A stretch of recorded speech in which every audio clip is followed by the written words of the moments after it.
Assalamualaikum warahmatullahi wabarakatuh. Innal hamdalillah nahmaduhu wa nasta'inuhu wa nastaghfiruh wa na'udzu billahi min shururi anfusina wa sayyiati a'malina. Man yahdihillahu fala mudilla lahu wa man yudlil fala hadiya lahu. Wa asyhadu an la ilaha illallah wahdahu la syarika lahu wa asyhadu anna Muhammadan 'abduhu wa rasuluh sallallahu alaihi wa ala alihi wa sahbihi وسلم تسليما كثيرا. يا أيها الذين آمنوا اتقوا الله حق تقاته ولا تموتن إلا وأنتم مسلمون. يا أيها الناس اتقوا ربكم الذي خلقكم من نفس واحدة وخلق منها زوجها وبث منهما رجالا كثيرا ونساء واتقوا الله الذي تساءلون به والأرحام إن الله كان عليكم رقيبا. يا أيها الذين آمنوا اتقوا الله وقولوا قولا سديدا يصلح لكم أعمالكم ويغفر لكم ذنوبكم ومن يطع الله ورسوله فقد فاز فوزا عظيما. أما بعد فإن أصدق الحديث كلام الله وخير الهدي هدي محمد صلى الله عليه وسلم وشر الأمور محدثاتها وكل محدثة بدعة وكل بدعة ضلالة وكل ضلالة في النار. أحبتي حفظني وحفظكم الله جميعا. InsyaAllah pada kesempatan kali ini kita akan menerjemahkan khutbah yang baru saja disampaikan oleh Khatib Syekh Dr. Abdul Wahid Ibn Hamid Al-Mazru' hafizahullah ta'ala. Ya. Sebagaimana biasa, Khatib memulai khutbahnya dengan muqaddimah yang penuh pujian kepada Allah dan salawat kepada Rasul sallallahu alaihi wasallam. Beliau memulai khutbahnya dengan sebuah ayat dalam surat Al-Ahzab ayat ke-58 yang berbunyi, Allah Azza wa Jalla berfirman, walladzina yu'dzuna al-mu'minina wal mu'minat, dan orang-orang yang menyakiti orang mukmin, baik laki-laki ataupun perempuan, bighairi maktasabu, tanpa ada kesalahan dari mereka, faqad ihtamalu buhtanan wa ithman mubina, maka mereka telah memikul kebohongan dan dosa yang nyata. Ya, ahibbati, Khatib mengatakan bahwa jika seorang ingin melakukan pelakuan tertentu, harus ada dua pertanyaan, dua soalan di depan mata dia. Apakah pelakuan ini mubah? Hal hadzal amal mubah? Tidak haram, halal, tidak mengapa jika apakah ini mubah? Dan pertanyaan yang kedua, apakah pelakuan ini akan memberi mudarat kepada dirinya atau kepada orang-orang yang lain? Ya, ini dua pertanyaan yang harus ada di dalam hati seorang mukmin jika ia ingin melakukan pelakuan tertentu. Misalnya, contohnya, jika seseorang yang ingin menanam tanaman di depan rumahnya, ya, kita akan bertanya dengan pertanyaan yang pertama, apakah amalan ini mubah? Mubah tidak? Mubah. Tidak haram. Mengapa? Ya. Kemudian tanaman ini akan mengganggu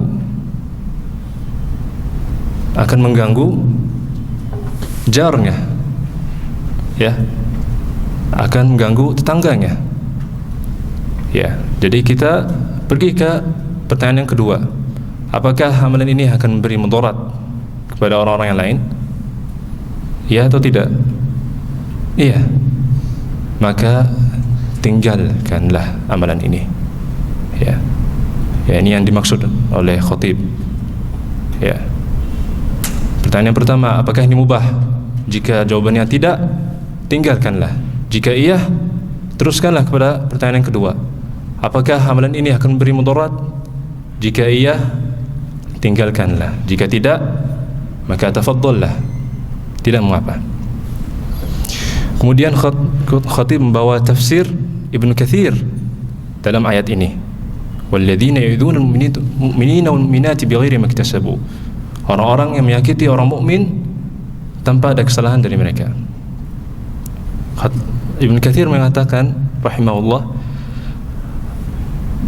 orang-orang yang menyakiti seorang mukmin padahal mereka tidak bersalah dan tidak pernah melakukannya. Ya, ini tafsir Ibnu Katsir. Faqad ihtamalu buhtanan wa ithman mubina. Ya, mereka telah memikul kebohongan dan kedustaan dan dosa yang nyata. Ibnu Katsir menafsirkan mereka telah merupakan kedustaan yang besar. Ya, bila mempergunjingkan mereka dengan suatu hal yang tujuannya mencela dan mendiskreditkan mereka. Ya, ini yang dimaksud.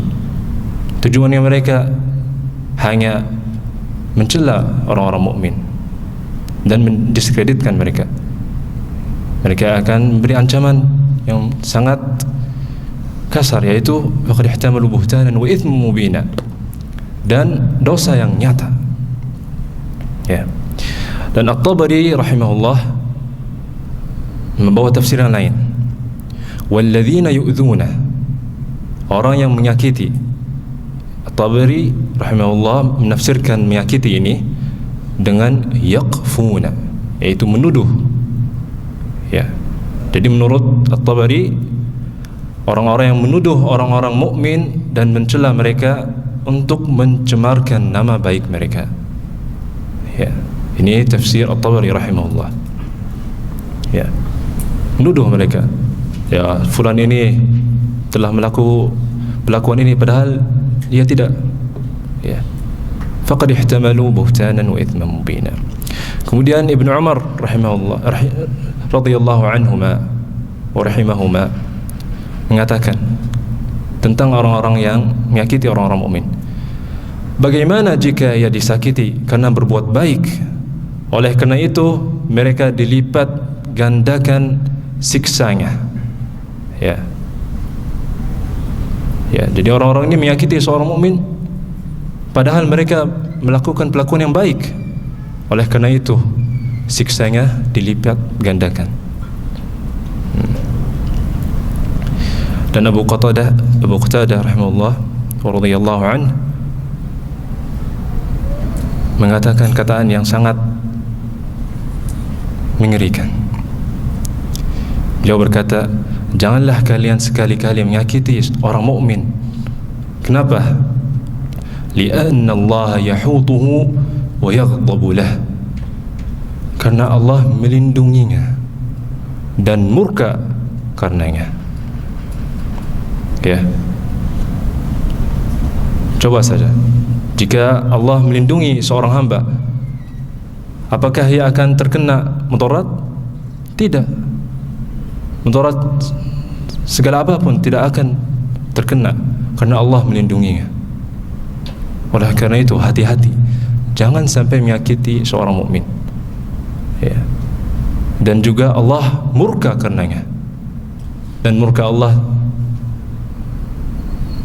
tidak sama dengan murka manusia, ya. Murka manusia mungkin ya paling banyak mungkin sebulan ya udah hilang murkanya. Tapi murka Allah bisa, dengan murka Allah bisa menjauhi seorang hamba dari surga, dari rahmat Allah. Ya. Jadi ingat, hati-hati jangan sampai menyakiti seorang hamba, seorang mukmin. Karena Allah melindunginya dan murka karenanya. Ya. Kemudian Al-Qurtubi rahimahullah mengatakan Allah telah memisahkan antara ayat yang pertama dan ayat yang kedua. Ayat yang pertama Khatib tidak membahasnya, jadi kita akan membahas ayat yang pertama. Ayat yang sebelum ini yaitu surat Al-Ahzab ayat ke-57, innal ladzina yu'dzuna Allah wa rasulahu la'anahumullahu fid dunya wal akhirah wa a'adda lahum 'adzaban muhina.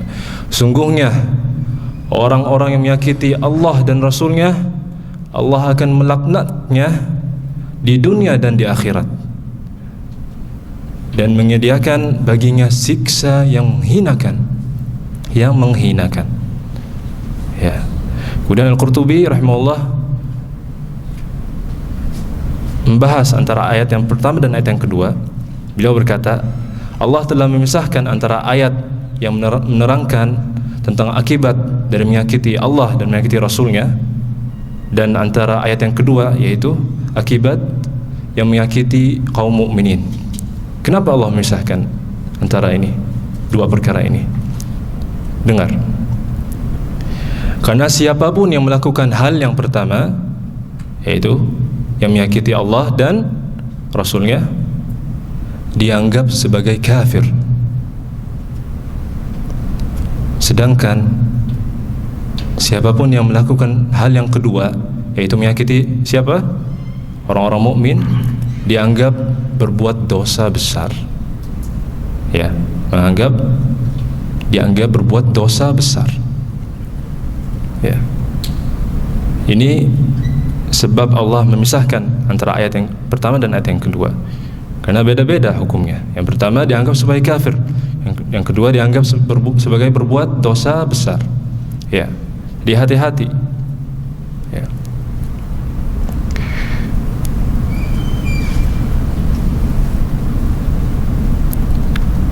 Dan ingat, jika saya bilang dianggap sebagai kafir, ini bukan berarti saya mengkafirkan orang itu, ya. Beda, ya. Yang benar adalah amalan perbuatan itu adalah kafir, kufur, ya. Akan tetapi mengkafirkan orang bi'ainihi, dengan zat orang tersebut, ini bukan urusan kita, ya. Ya. Ini padahal urusan orang-orang yang ahli dalam perkara ini, yaitu ulama, ya. Dan seandainya kalau urusan takfir, urusan mengkafirkan seorang muslim bukan hanya khas untuk para ulama, mungkin sekarang setengah dari masyarakat kafir sekarang. Ya, ini dia doa kepada selain Allah, kafir. Dia doa kepada kuburan, kafir. Ya. Mengusap jenggotnya, lihat ke atas ke bawah, ini kafir. Ya. Ini tidak benar. Oleh karena itu, manhaj Ahlus Sunnah wal Jamaah dalam masalah takfir, mereka sangat ketat. Bukan untuk setiap orang, hanya untuk orang yang khas, yaitu para ulama, pada ahli-ahlinya saja. Ya, akan tetapi perbuatannya, iya boleh, itu adalah kafir. Perbuatannya kufur. Ya. Ya, jadi ingat, harus berbeda antara dua perkara ini. Kemudian khatib membawa macam-macam atau bentuk-bentuk menyakiti orang mukmin. Di antaranya menyakiti mereka dengan ghibah wal buhtan. Ya. Nanti kita akan bahaskan bedanya antara ghibah dan buhtan dan dusta. Dan menyakiti mereka dengan secara fisik, dengan mukul mereka, ya. Dan makan harta mereka tanpa hak. Ini banyak, ya. Ini sangat banyak. Orang sekarang, orang tidak peduli apakah harta ini halal atau haram. Ya, sebagaimana di hadis Rasulullah SAW. Ya, akan datang zaman orang tidak peduli apakah harta ini halal atau haram. Yang penting halal harta. Ya, dia lihat depan matanya nama harta, cup ambil. Tidak peduli halal atau haram. Tidak peduli ini riba atau tidak. Ya, ini diantara macam-macam menyakiti seorang mukmin.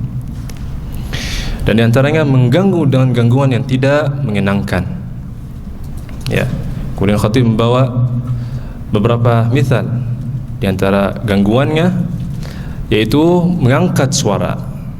Ya, mengangkat suara, baik dengan perkara haram seperti mengangkat suara lagu-lagu, ya, ataupun dengan perkara yang halal, perkara yang tidak haram. bahkan perkara yang dianjurkan, yaitu seperti yang mengangkatkan suara tilawat Al-Quran, membaca Al-Quran dengan suara yang keras-keras, mensetelkan dengan digital Al-Quran yang keras-keras, ya, membaca Al-Quran dengan mikrofon masjid, ya, pada malam hari dengan suara yang keras-keras. Ini semua tidak benar, tidak sesuai dengan syariat, ya. Ya, tidak ada dari syariat ini yang memerintahkan bahwa mengaji dengan salat yang keras, dengan suara yang keras sebelum salat Jumat, sebelum salat Id. Ini semua tidak ada di syariat. Ya. Ya. Dan melakukan perkara yang mengganggu manusia, ini diantaranya pun baik di rumah, bahkan di rumah lebih berat karena ada tetangga yang akan mengganggu, ya. Jangan sampai mengganggu tetangganya. Ataupun di mobil pun berat, ya, yang akan mengganggu orang-orang yang ia tidak pernah kenal, ya, di jalanan, ya, mengeraskan suara musiknya, suara lagu-lagunya tidak patut bagi seorang manusia secara umum, belum lagi seorang muslim. Dan diantaranya pun mengganggu seorang manusia dengan aroma yang bau seperti rokok, ya, orang-orang yang merokok di jalanan, di tempat yang umum, ya, akan mengganggu orang-orang yang lain, ya. Coba lihat saudara, beberapa orang yang akan mengganggu dengan bau rokok ini, ia akan dapat dosa setiap orang yang mengganggu. Banyak, ya. Ya, jadi hati-hatilah. Ini belum lagi rokok adalah perkara yang haram, ya. Perkara yang haram, bukan makruh sebagaimana sebagian dari mereka yang mengatakannya. Di antaranya pun menyakiti orang-orang di jalan dengan menyetir dengan cara yang ceroboh, ya. Ini banyak di sini, ya. Mungkin karena jalannya luas, jadi mereka bebas lah, nyetirnya tidak benar. Ini hati-hati. Dan juga melempar kotoran di jalanan, ya. Ini tidak patut bagi orang yang berakal, ya. Ya. Jangan sampai merupai sifat-sifat bahimah, sifat-sifat binatang yang hanya pedulinya dengan makan saja, ya, tidak peduli dengan kesuciannya dan kebersihan jalanannya, ya. Kita harus berbeda dengan manusia dan dengan binatang, dan kita pun harus berbeda sebagai umat Islam, ya. Jangan sampai orang datang tidak bisa membedakan antara seorang muslim dan seorang kafir. Kita harus beda dengan mereka. Kita harus berbeda. Kita harus menjadi umat yang beri contoh kepada orang-orang yang lain, kepada umat-umat yang lain, ya. Dan diantaranya pun mengebar iklan-iklan yang dalamnya gambar-gambar yang haram dan tidak sopan, ya. Ini banyak, ya. Ada orang yang tujuannya hanya mau pergi ke muhadarah lah, tujuannya halal lah, kemudian ada gambaran yang haram, ini akan menyakitinya, ya. Ya, hati-hati dengan iklan-iklan ini, ya. Dan ini mungkin lebih dekat dengan sebab nuzulnya ayat ini, ayat surat Al-Ahzab ayat ke-58, ya. Dan sebab turun ayat ini adalah kisah Umar bin Khattab radhiyallahu anhu. Beliau suatu hari melihat seorang wanita dari kaum Al-Ansar memakai pakaian yang tidak sopan, yang tidak bagus, ya. Kemudian Umar bin Khattab tidak suka dengan perkara ini, ya. Jadi Umar bin Khattab pergilah kepada wanita tersebut dan menampar wanita tersebut, ya. Kemudian wanita itu balik kepada keluarganya dan mengabarkan tentang kejadian ini. Namun keluarga wanita ini pergi kepada Umar Khattab dan mengejek Umar Khattab dengan kata-kata yang buruk, ya, mencela Umar Khattab, ya. Kemudian Allah turunkan ayat ini, walladzina yu'dhuna al-mu'minina wal mu'minat, dan orang-orang yang menyakiti orang mukmin bighairi maktasabu faqad ihtamalu buhtanan wa ithman mubina, mereka memikul kebohongan dan dosa yang nyata, ya. Ini adalah sebab nuzulnya. Di antaranya pun menyelisihi perkara agama atau mengejek perkara agama ataupun meragukannya. Ini semua tidak patut bagi seorang muslim. Ini bisa naudzubillah, bisa jadi orang munafik yang mengejek perkara seorang muslim. Nalatu bajunya isbal, mengejek orang-orang yang pakai baju isbal, yang bersiwak, yang berjenggot. Ini semua tidak patut, ya. Hati-hati dengan perkara ini. Walaupun kalau mengejek dengan main-main lah, dengan joking lah, ini tidak benar, tidak patut. Sebagaimana Allah Ta'ala berfirman, Qul billahi wa ayati wa rasulihi kuntum tastahzi'un la ta'tadiru.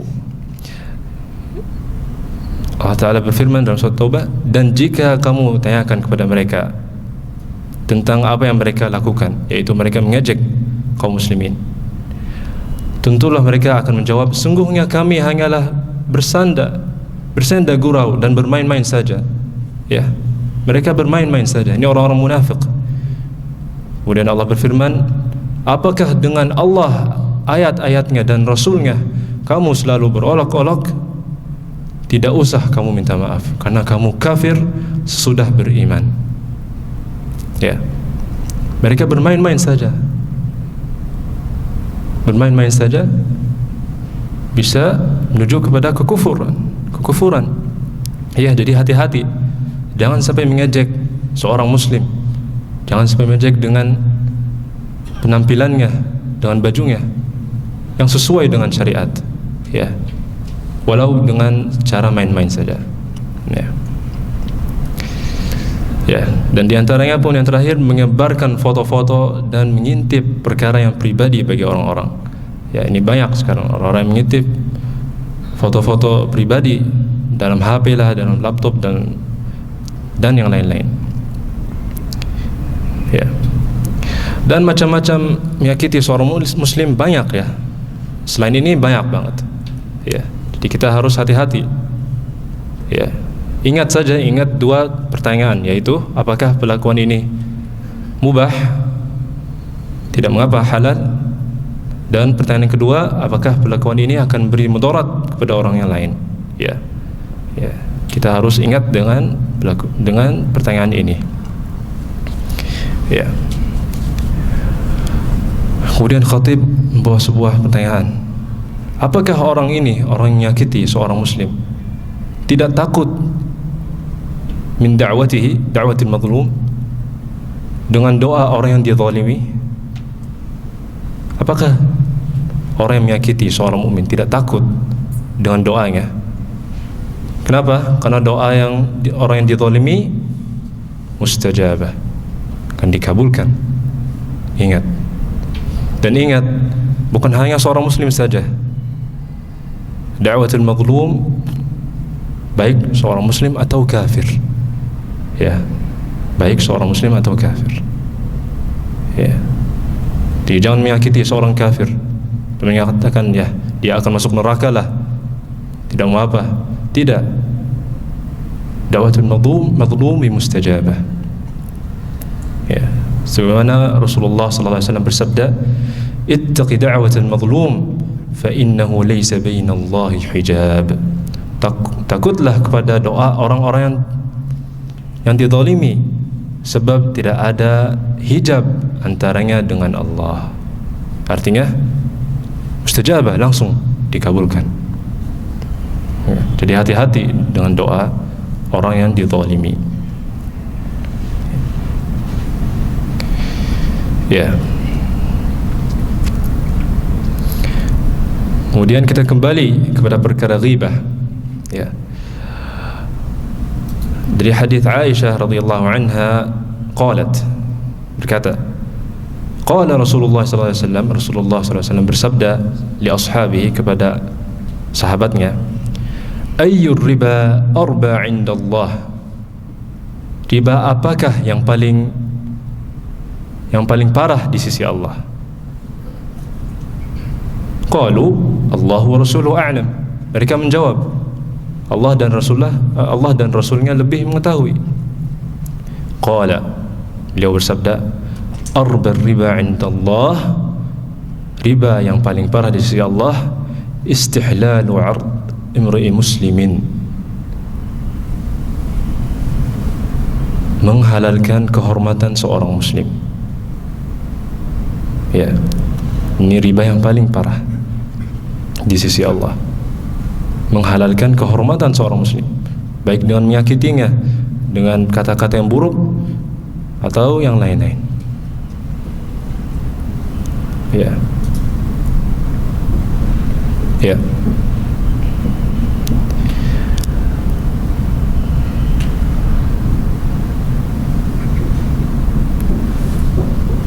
Kemudian khatib membawakan sebuah ayat, وَمَنْ يَكْسِبْ خَطِيئَةً أَوْ إِثْمًا ثُمَّ يَرْمِ بِهِ بَرِيئًا فَقَدْ احْتَمَلَ بُهْتَانًا وَإِثْمًا مُبِينًا. Ini dalam surat An-Nisa ayat 112. Dan barang siapa berbuat kesalahan kemudian dia tuduhkan kepada orang yang tidak bersalah, maka sungguh dia telah memikul suatu kebohongan dan dosa yang nyata. Ya, ini hampir sama dengan surat yang di Al-Ahzab. Dan juga Allah berfirman dalam surat Al-A'raf, wa kadzalika najzil muftarin, demikianlah kami memberi balasan kepada orang-orang yang berbuat kebohongan. Ya, ya. Jadi jangan menganggap bahwa orang yang bohong akan selamat di dunia dan akhirat. Tidak. Ya, akan beri balasan dari Allah, dan sungguhnya balasan dari Allah akan tercapai. Ya. Dan ghibah, para jemaah, ya, sekarang kita kembali kepada perkara ghibah. Rasulullah SAW bersabda tentang ghibah. Apa arti ghibah? Dzikruka akhaka bima yakrah. Ghibah adalah engkau menyebut-nyebut saudaramu dengan sesuatu yang ia benci. Ya. Kemudian ada yang bertanya, afaraita in kana fi akhi ma aqul? Ya. Ada yang bertanya, kemudian ada yang bertanya, bagaimana menurutmu jika sesuatu yang akan aku sebutkan itu nyata-nyata ada pada saudaraku? Ya. Kemudian beliau menjawab, Rasulullah SAW menjawab, in kana fihi ma taqul faqad ikhtabtah wa in lam yakun fihi faqad bahattah. Jika memang apa yang engkau sebutkan ada pada dirinya, maka itu adalah ghibah, maka itulah ghibah. Dan jika tidak ada, perkara itu tidak ada, maka itu adalah buhtan, ya, dusta. Ya, ini bedanya antara ghibah dan buhtan. Ya. Ya, jadi buhtan itu lebih besar dari ghibah. Ya, ghibah adalah menyebut-nyebut seorang dengan sesuatu yang ia benci. Ya. Namun buhtan tambah dengan kedustaan, bohong. Ya, ini bedanya antara ghibah dan buhtan. Ya. Kemudian ini ada beberapa keadaan para salafus salih terhadap ghibah. Ya. Di antaranya Fudail ibn Iyad. Ini di antara tabi'in yang masyhur. Ada orang yang mengatakan kepada Fudail, ada seorang yang telah menggibahku, Lalu Fudail bin Iyad mengatakan, qad jalaba lakal khaira jalba, berarti dia telah memberikan pahala untukmu. Ya. Ya. Dan di antaranya pun para salafus salih, Al-Hasan Al-Basri. Ada orang yang datang kepada Al-Hasan Al-Basri dan mengatakan bahwa ada seorang yang menghibah kepadamu, ya Hasan Al-Basri. Kemudian Hasan Al-Basri mengatakan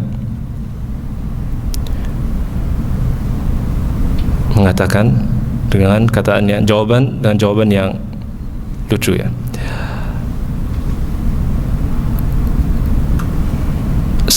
Dia menjawab, saya dapat info bahwa Anda telah menghadiahkan pahalamu untukmu.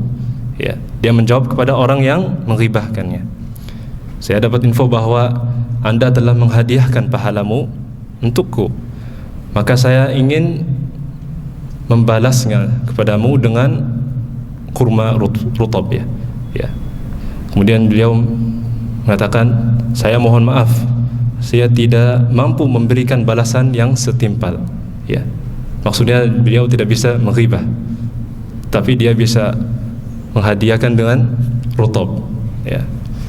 Ini cerdasnya Hasan al-Basri.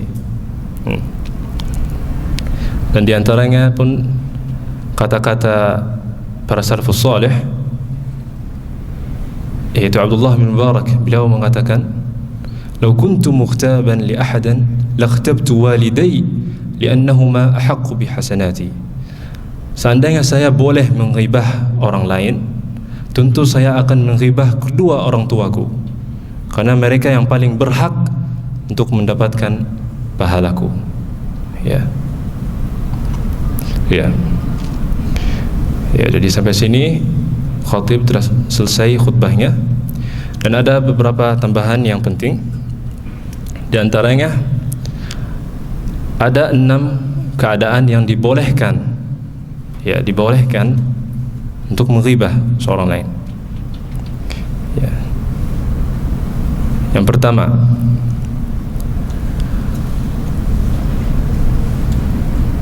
menggadu tindak kezaliman kepada penguasa atau pada pihak yang berwenang. Ya.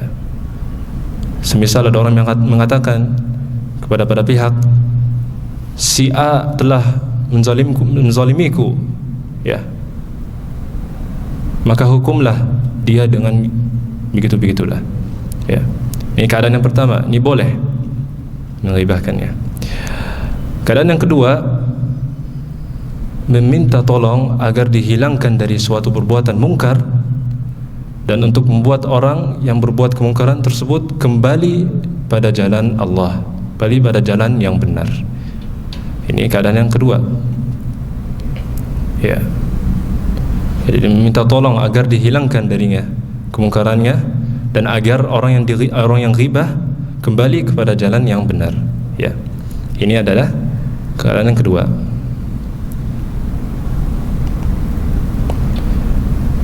Keadaan yang ketiga, meminta fatwa, ini dalam fatwa, pada seorang mufti. Ya, meminta fatwa pada seorang mufti.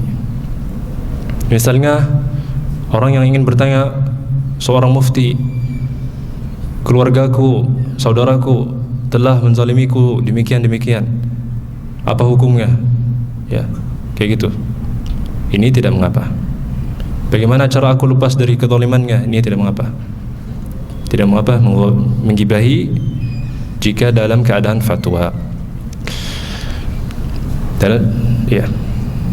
Dan yang keempat, mengingatkan kaum muslimin terhadap suatu kejelekan, seperti mengunggap kejelekan hafalan seorang perawi hadis. Ini tidak mengapa, ya. Ya, jadi mengingatkan kaum muslimin terhadap suatu kejelekan, ya. Mengingatkan kaum muslimin terhadap suatu kejelekan. Ya, contohnya seperti mengunggap jeleknya hafalan seorang perawi hadis. Ini banyak, ya.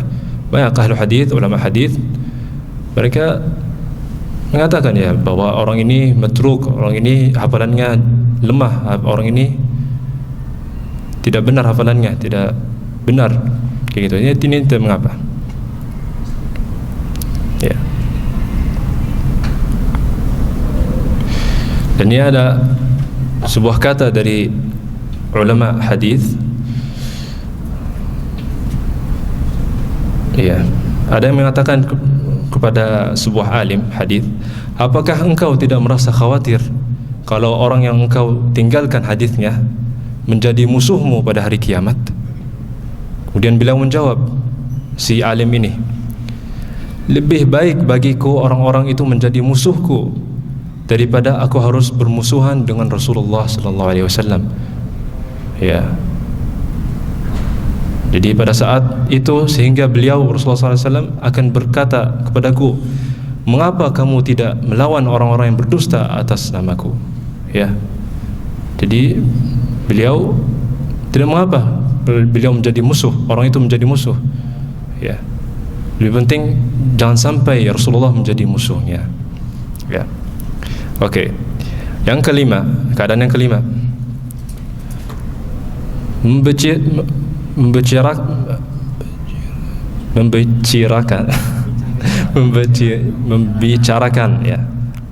Membicarakan orang yang terang-terangan berbuat maksiat dan bid'ah terhadap maksiat atau bid'ah yang ia lakukan. Ya. Ya, jadi ada orang-orang yang terang-terangan bid'ahnya, maksiatnya terang-terangan. Ya. Kemudian dia mengabarkan kepada orang-orang tentang bid'ahnya agar orang-orang terjauh dari amalan itu. Ini tidak mengapa. Ya. Ini tidak mengapa. Dan keadaan yang keenam, yang terakhir, menyebut orang lain dengan sebutan yang sudah ma'ruf dengannya. Ya, menyebut orang lain dengan sebutan yang ma'ruf dengannya. Ya. Seperti ada orang yang buta di sini. Kita bilang, pernah lihat gak orang yang buta itu? Di mana dia? Ini tidak mengapa. Ya, karena dia sebutan ini ma'ruf, hanya kepada dia ma'ruf. Ya. Dan di antaranya al-a'ma, al-a'raj, dan juga di zaman Nabi Dzul Yadain, ya.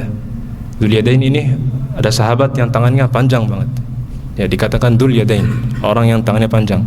Ini tidak mengapa karena ini adalah sebutan yang ma'ruf dengannya. Ya. Ini tidak mengapa. Ya, baik, sampai sini dulu ya jemaah. Demikian saja, ini adalah terjemahan khutbah pada kesempatan kali ini. Kurang lebihnya saya mohon maaf. Wassallallahu ala nabiyina Muhammad wa ala alihi wa sahbihi wa sallam tasliman katsira.